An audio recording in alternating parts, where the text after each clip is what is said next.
పెళ్ళైనా పండగైనా వేడుక ఏదైనా పట్టు చీరల ప్రత్యేక వేదిక వారాహి సిల్క్స్.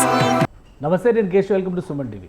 ఆంధ్రప్రదేశ్లో కొత్తగా ఏర్పడిన కూటమి ప్రభుత్వం ఏడాది పూర్తి చేసుకుంది. తొలి అడుగు సంబరాలను కూడా నిర్వహిస్తుంది. ఇదే క్రమంలో సూపర్ సిక్స్లో కీలకమైనటువంటి మరో హామీ తల్లికి వందనాన్ని అమలు చేసినట్టు ప్రకటించింది. దీనికి సంబంధించినటువంటి అమలు ప్రక్రియ కూడా మొదలైపోయింది. ఇప్పుడు ఏపీలో చాలా చోట్ల పిల్లలు ఎంతమంది ఉన్నా కానీ చదువుకునే పిల్లలకి కొన్ని పారామీటర్స్ని డిసైడ్ చేశారు. దాని ప్రకారం తల్లికి వందనం స్కీమ్ అమలు చేసేటువంటి ప్రక్రియ శరవేగంగా సాగుతుంది. సో ఏ విధంగా ఉంది, గతంలో చేసినటువంటి అమ్మఒడితో పోల్చి చూసినప్పుడు తల్లికి వందనంలో కలిగేటువంటి బెనిఫిట్స్ ఏంటి, తల్లికి వందనం పైన మళ్ళీ వైసీపీ నాయకులు విమర్శలు చేస్తూనే ఉన్నారు. దీనికి కారణాలు ఏంటి విశ్లేషించే ప్రయత్నం చేద్దాం. మనతో పాటు పొలిటికల్ అనలిస్ట్ లింగంనేని శివరాంప్రసాద్ గారు ఉన్నారు. శివరాంప్రసాద్ గారు నమస్కారం. నమస్తే. ఈ తల్లికి వందనం స్కీము ఫస్ట్ అసలు సూపర్ సిక్స్ అమలు చేయలేదు, ఏడాది అయిపోయింది, మీరు ఏం చేస్తున్నారు అనేటువంటి ప్రశ్నలు నిన్న మొన్నటి వరకు కూడా వినపడ్డాయి. సో దశల వారీగా కొన్ని స్కీమ్స్ మేము అమలు చేస్తున్నామని చెప్పని తెలుగుదేశం పార్టీ కూటమి నాయకత్వం చెప్తున్నారు. తల్లికి వందనం అమలు చేయడాన్ని ఎలా చూడాలి? నువ్వు తల్లికి వందనం ఒకటి, తర్వాత ఈ పెన్షన్ పెంపు ఒకటి, తర్వాత మూడోది మన అన్నదాత సుఖీభవ, ఈ మూడు మెయిన్ స్కీమ్స్ దాంట్లో. తర్వాత నాలుగోది ఈ మహిళలకి 18 సంవత్సరాలు దాటిన వాళ్ళకి 59 సంవత్సరాలకు 1500 నెలకి ఇస్తామన్నది ఒకటి. ఈ నాలుగు మెయిన్ ఇది ముఖ్యమైన సూపర్ సిక్స్లో అవి కూడా ఉన్నాయి. అది చిన్న అంటే బస్సు పథకం ఉన్నా కానీ దానికి అయ్యే ఖర్చు చాలా తక్కువ, ఓకే, కంపారిటివ్గా తక్కువ ఖర్చు.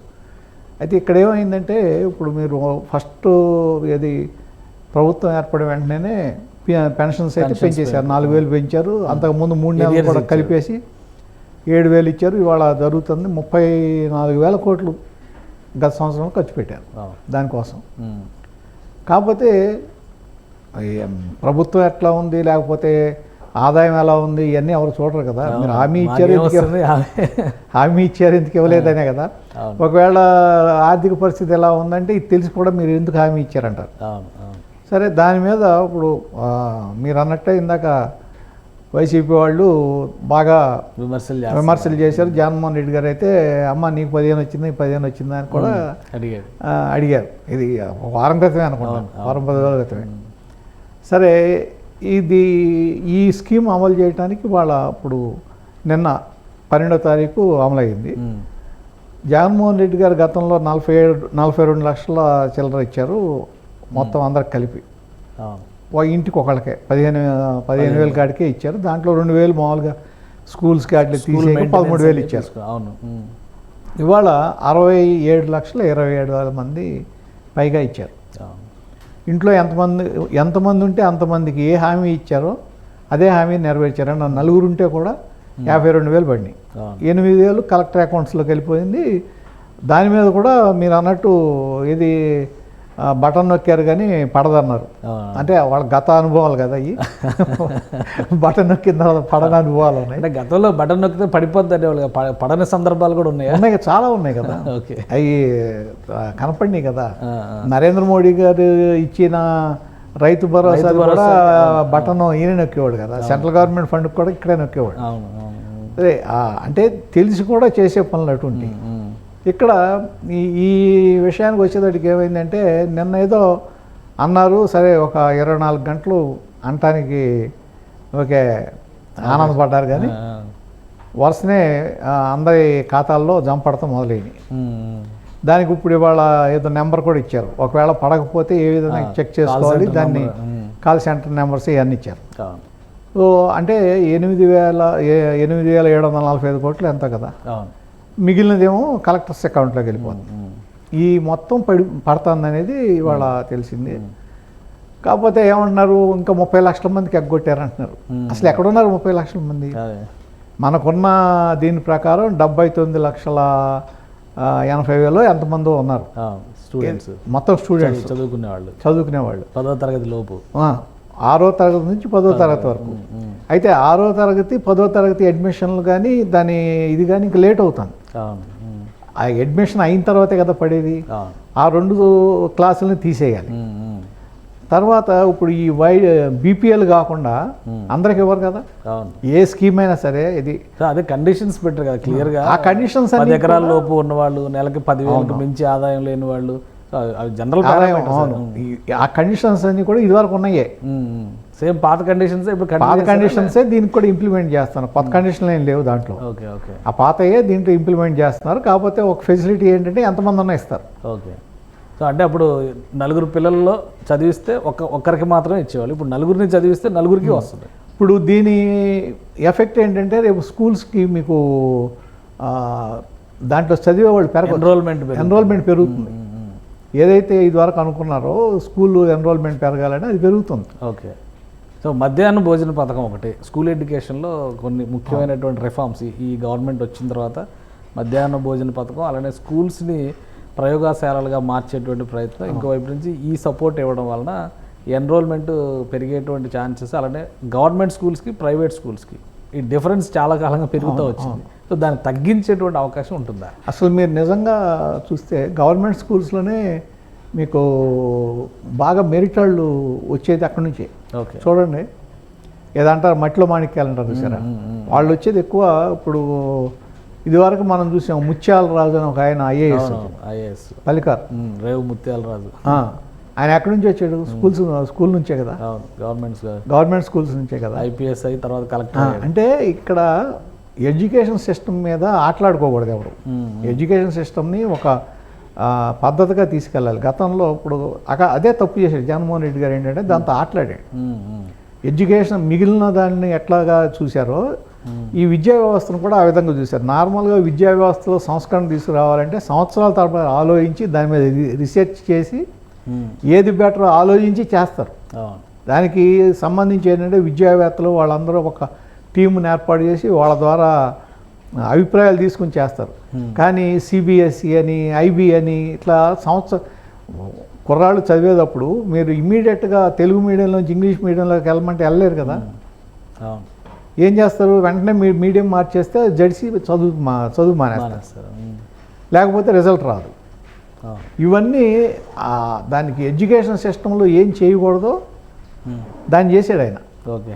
ఏంటంటే అక్కడ అది కూడా ఒక ఓట్ బ్యాంక్ పాలిటిక్స్ లాగా చూసుకున్నాను. విద్యా వ్యవస్థ అనేది ఓట్ బ్యాంక్కి సంబంధం లేకుండానే ఉండాలి. దాన్ని ఆ వ్యవస్థ అనేది ఒక మేధావులు, దానికి సంబంధించిన వాళ్ళు, ఎడ్యుకేషనిస్టులు, వాళ్ళు రిఫార్మ్స్ తీసుకురావాలి తప్ప రాజకీయ నాయకులు రిఫార్మ్స్ తీసుకురాకూడదు. ఓకే. సో ఇప్పుడు ఈ మార్పులు చేర్పులు చేయడము ఒకవైపు స్కీమ్స్ విషయంలో ఏవైతే 6 హామీలు ఇచ్చారో వాటిలో దాదాపుగా పూర్తయినట్టు అనుకోవచ్చా? ఇంకా పెండింగ్ చిన్న చిన్నవి ఉన్నాయని అనుకో. 2 ఉన్నాయి. అంటే ఒకటి మహిళల కింద నిన్న 1500 ఒకటి, దాని మీద క్లారిటీ ఇచ్చాడు చంద్రబాబు గారు నిన్న. ఏమనంటే P4 కింద వాళ్ళని వాళ్ళు ఎవరైతే ఎలిజిబిలిటీ ఉందో వాళ్ళని అకామిడేట్ చేస్తుంది. దీంట్లో వాళ్ళకి ఇచ్చేస్తా ఉన్నారు. ఇంకొకటి నిరుద్యోగ వృత్తి.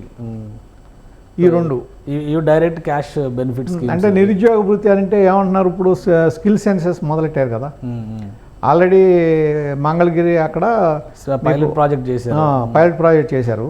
దాని ప్రకారం స్టేట్ మొత్తం స్కిల్ సెన్సెస్ అయిన తర్వాత దాన్ని బట్టి వాళ్ళని ఏ విధంగా చేయాలా, లేకపోతే వాళ్ళకి ఎంతమందికి ఇవ్వాలి అనేది చూస్తారు. ఈ 2 మెయిన్ మీకు direct cash benefit schemes, transfer చేసేటువంటి స్కీమ్స్. మిగతా అన్నీ కూడా ఇప్పుడు ఈ బస్సు కానీ ఇవి కానీ అవి గవర్నమెంట్ కట్టుకునేది. అంటే అది కూడా 2000 కోట్లు 3000 కోట్ల లోపే అనుకుంటా అయ్యేది. ఇది ఫ్రీ బస్కి.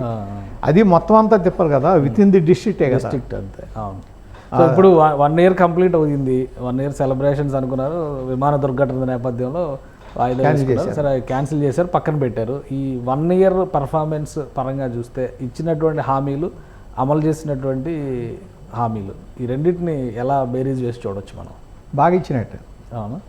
ఎందుకంటే మొన్న వీళ్ళు ఇచ్చిన వైట్ పేపర్ ప్రకారమే ఇది ఫైనాన్షియల్ స్టేటస్ గురించి 9,75,000 కోట్లు అప్పులు ఉన్నాయి.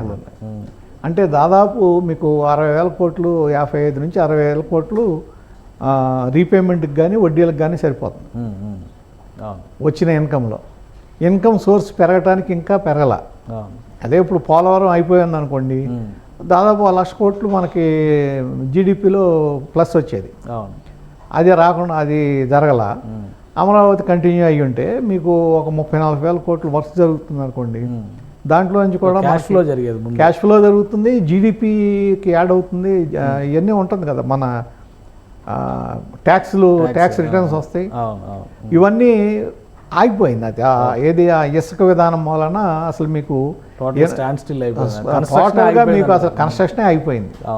అసలు ఇదే పూర్తిగా ఇదేటప్పుడు దాని మీద దాదాపు 42 పైన ఈ వివిధ రకాల ఏది పెయింటర్స్ కానీ అనార్గనైజ్డ్ సెక్టార్ మొత్తం అనార్గనైజ్డ్ సెక్టార్ 42 సెక్టార్స్ దాని మీద ఆధారపడి ఉన్నాయి. ఆ మొత్తం అన్నీ ఏదంటే ఒక స్టాండ్ స్టిల్ అయిపోయింది.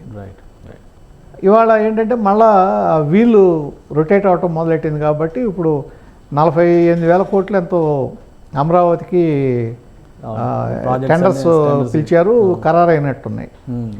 పోలవరం ఆల్రెడీ స్టార్ట్ అయింది.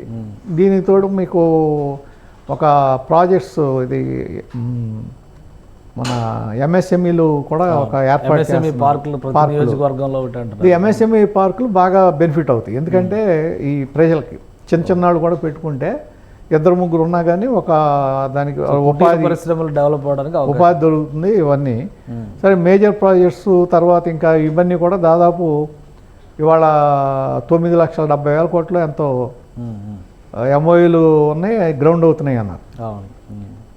దాని ద్వారా 6 లక్షల ఉద్యోగాలు, కొత్త ఇన్వెస్ట్మెంట్స్ ఇవన్నీ కూడా ఏంటంటే నెమ్మదిగా ఈ రాష్ట్రానికి ఆదాయం పెరిగే మార్గాలు. ఈ పోలవరం కూడా పూర్తయితే మీకు దాని మూలన మీకు నిరంతరం వాటర్ సోర్స్ అందుతుంది. సో అటు ఇండస్ట్రీస్ ఇటు అగ్రికల్చర్ కూడా మీరు అప్పుడు అవసరమైతే 2 పంటలు కాకుండా 3వ పంట కూడా వేసుకునే అవకాశం ఉంటుంది నీరుంటే. ఈ పంట మార్పిడి చేసుకుని 3వ పంట కూడా వేసుకోవచ్చు. ఆదాయ మార్గం పెరుగుతుంది. ఆదాయం పెరిగినప్పుడు ఆటోమేటిక్గా మీకు కొనుగోలు శక్తి పెరుగుతుంది, రాష్ట్రానికి వచ్చే ఆదాయం పెరుగుతుంది. ఆదాయం పెరిగితే మళ్ళీ మీరు ఈ స్కీమ్స్ అమలు చేయటం కూడా ఈజీ అవుతుంది. రైట్, థ్యాంక్ యూ అండి. అది ఆంధ్రప్రదేశ్లో ఈ కొత్త స్కీమ్ అమలు చేస్తున్నటువంటి విధానం తల్లికి వందనం.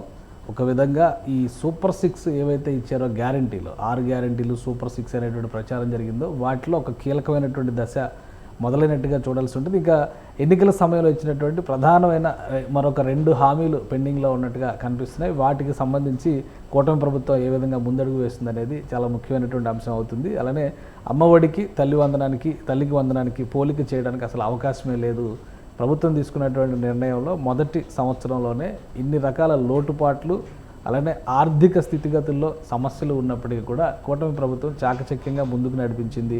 అనుకున్నట్టుగా అమరావతి పోలవరం పూర్తయితే కనుక రాబోయే రోజుల్లో ఎకానమీ మరింత అభివృద్ధి చెందడానికి అవకాశం ఉంటుందని శివరామప్రసాద్ గారు అంటున్నారు. ఇది special discussion. Keep watching. Suman టీవీలో మీ పర్సనల్ అండ్ బిజినెస్ ప్రమోషన్స్ కోసం కింది నెంబర్కి కాంటాక్ట్ చేయండి.